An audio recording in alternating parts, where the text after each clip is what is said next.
అందరికీ నమస్కారం. చాలామంది ఏపీ జిల్లా కోర్టు పరీక్షలు రాసి ఇప్పుడు రిజల్ట్స్ కోసం ఎదురుచూస్తున్నారు కదా. అయితే ఫలితాలు వచ్చిన తర్వాత ఏం చేయాలి, ఏ డాక్యుమెంట్లు కావాలి అనే దానిపై కొంచెం కన్ఫ్యూషన్ ఉంటుంది. కంగారుపడొద్దు. రిజల్ట్స్ అనౌన్స్మెంట్ దగ్గర నుండి సర్టిఫికెట్ వెరిఫికేషన్ వరకు ప్రతి స్టెప్లోనూ ఏం చెయ్యాలో క్లియర్గా సంజావడానికి ఈ సమాచారం అందిస్తున్నాం. ఈరోజు మనం 5 ముఖ్యమైన విషయాల గురించి మాట్లాడుకుందాం. ఫస్ట్, రిజల్ట్స్ కోసం వెయిటింగ్, దాని సంగతేంటి? ఆ తర్వాత వెరిఫికేషన్కి కావలసిన డాక్యుమెంట్స్ చెక్లిస్ట్ ఏంటి? అలాగే కొన్ని స్పెషల్ సర్టిఫికేట్స్ ఉంటాయి కదా, వాటి గురించి తెలుసుకుందాం. ఇక అటెస్టేషన్, కాపీలు, ఫోటోలు, ఈ ప్రాసెస్ అంతా చూసి ఫైనల్గా ఒక గోల్డెన్ రూల్, అంటే ఇప్పుడే ఎందుకు ప్రిపేర్ అవ్వాలో చూద్దాం. సరే, మొదటి సెక్షన్ ఫలితాలు, నిరీక్షణ పర్వం. పరీక్ష రాసినప్పటినుంచి ప్రతి ఒక్కరిలోనూ ఇదే టెన్షన్ కదా, రిజల్ట్స్ ఎప్పుడొస్తాయా అని. ఆ అనిశ్చితి గురించే ఇప్పుడు కాస్త మాట్లాడుకుందాం. రైట్, అందరి మనసులోనూ ఉన్నది ఒకటే question: AP district court results అసలు ఎప్పుడు రావచ్చు? మనకు అందుబాటులో ఉన్న సమాచారం ప్రకారం చూస్తే రిజల్ట్స్ సోమవారం రావడానికి ఒక 90% అవకాశముంది. ఒకవేళ ఆ రోజు మిస్ అయితే గనక ఈ నెలాఖర్లోగా రావడానికి 199% ఛాన్స్ ఉంది.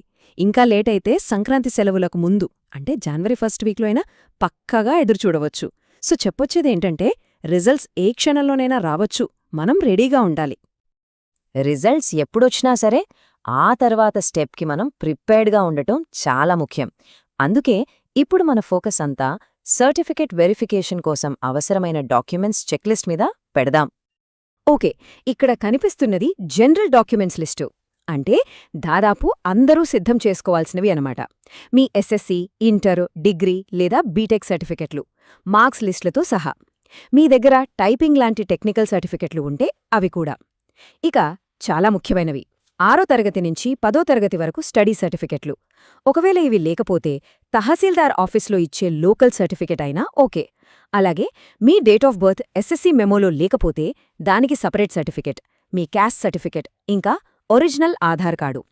ఈ లిస్ట్ ఒకసారి చెక్ చేసుకుని ఏవైనా మిస్ అయితే ఇప్పుడే వాటిని రెడీ చేసుకోవటం మొదలుపెట్టండి. ఇప్పుడు వరకు చూసినవన్నీ అందరికీ కామన్. ఇప్పుడు కొన్ని స్పెషల్ కేటగిరీస్ కింద అప్లై చేసుంటే కొన్ని అదనపు సర్టిఫికెట్లు అవసరమవుతాయి. వాటి గురించే ఇప్పుడు తెలుసుకుందాం. చూడండి, ఇది చాలా సింపుల్. ఓబీసీ కేటగిరీ వాళ్ళు నాన్ క్రీమీ లేయర్స్ సర్టిఫికేట్ చూపించాలి. ఈడబ్ల్యూఎస్ అభ్యర్థులైతే లేటెస్ట్ ఈడబ్ల్యూఎస్ సర్టిఫికేట్ ఇవ్వాలి. అలాగే ఫిజికలీ హ్యాండిక్యాప్డ్ కేటగిరీలో ఉన్నవాళ్లు వాళ్ల పీహెచ్ సర్టిఫికేట్, ఇక ఆఫీస్ సబార్డినేట్ పోస్టుకు అప్లై చేసిన వాళ్లు టీసీ అంటే ట్రాన్స్ఫర్ సర్టిఫికేట్ రెడీగా ఉంచుకోవాలి. సో ఏ కేటగిరీకి ఏది అవసరమో క్లియర్గా ఉంది కదా. ఇక్కడొక చాలా ఇంపార్టెంట్ పాయింట్ ఉంది, జాగ్రత్తగా వినండి. అప్లికేషన్ టైంలో మీరు ఆన్లైన్లో ఏ సర్టిఫికేట్ అయితే అప్లోడ్ చేశారో ఎగ్జాక్ట్గా అదే ఒరిజినల్ సర్టిఫికేట్ని వెరిఫికేషన్ అప్పుడు తీసుకురావాలి. అస్సలు తేడా ఉండకూడదు.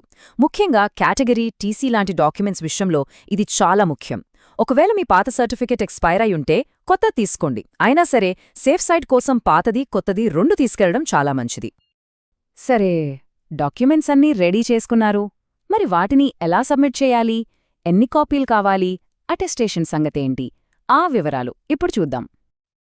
గుర్తుపెట్టుకోండి, మొత్తం 5 సెట్ల అటెస్టెడ్ జిరాక్స్ కాపీలు కావాలి. మీ అన్ని ఒరిజినల్ సర్టిఫికెట్ల నుంచి 5 సెట్ల జిరాక్సులు తీసి రెడీ చేసుకోండి. వీటితో పాటు రీసెంట్గా తీయించుకున్న 6 పాస్పోర్ట్ సైజ్ ఫోటోలు కూడా వెంట తీసుకురావాలి. ఇక అటెస్టేషన్ ప్రాసెస్, ఇది చాలా సింపుల్. 3 స్టెప్స్. ఫస్ట్, మీరు రెడీ చేసుకున్న ఆ 5 జిరాక్స్ సెట్లను తీసుకోండి. సెకండ్, ఏదైనా గెజెటెడ్ ఆఫీసర్ దగ్గరికి వెళ్ళండి. ఉదాహరణకి గవర్నమెంట్ హైస్కూల్ హెడ్ మాస్టర్ గారు గాని, వెటర్నరీ డాక్టర్ గాని, ఎవరైనా పర్లేదు. థర్డ్ స్టెప్, ఆ 5 సెట్ల మీద కూడా వాళ్ల సంతకం, ఆఫీస్ స్టాంప్ వేయించుకోవాలి. అంతే. ఈ పనిని ముందుగాలే చేసిపెట్టుకుంటే లాస్ట్ మినిట్ టెన్షన్ అస్సలుండదు. ఇప్పటివరకు ఏం చేయాలో చూశాం కదా. ఇప్పుడు అన్నిటికంటే ముఖ్యమైనది ఒక గోల్డెన్ రూల్. ఈ ఒక్క పాయింట్ గుర్తుపెట్టుకుంటే చాలు. మళ్ళీ చెప్తున్నాను, ఇది చాలా ఇంపార్టెంట్. మీరు అప్లికేషన్ అప్పుడు అప్లోడ్ చేసిన డిజిటల్ కాపీ, వెరిఫికేషన్ అప్పుడు మీరు చూపించే ఒరిజినల్ సర్టిఫికెట్ 2 ఒకటే అయి ఉండాలి. పర్ఫెక్ట్గా మ్యాచ్ అవ్వాలి. ఇందులో ఎలాంటి కన్ఫ్యూజన్ వద్దు. ఎందుకంతగా చెప్తున్నానంటే సాధారణంగా రిజల్ట్స్ వచ్చాక వెరిఫికేషన్కి ఇచ్చే టైం కేవలం 7 నుంచి 10 రోజులు మాత్రమే. ఆలోచించండి, ఆ ఒక్క వారంలో ఈ సర్టిఫికెట్లన్నీ వెతికి జిరాక్సులు తీసి అటెస్టేషన్ చేయించుకోవడమంటే ఒక రకమైన యుద్ధమే. ఆ టెన్షనంతా ఎందుకు? అందుకే ఇప్పుడే రెడీగా ఉండటం బెస్ట్. సో చివరిగా చెప్పేది ఒక్కటే, ఇప్పుడే ఎందుకు రెడీ అవ్వాలి? ఎందుకంటే రిజల్ట్స్ వచ్చాక అంతా సర్దుకోవడానికి మహా అయితే ఒక వారం టైం దొరకచ్చు.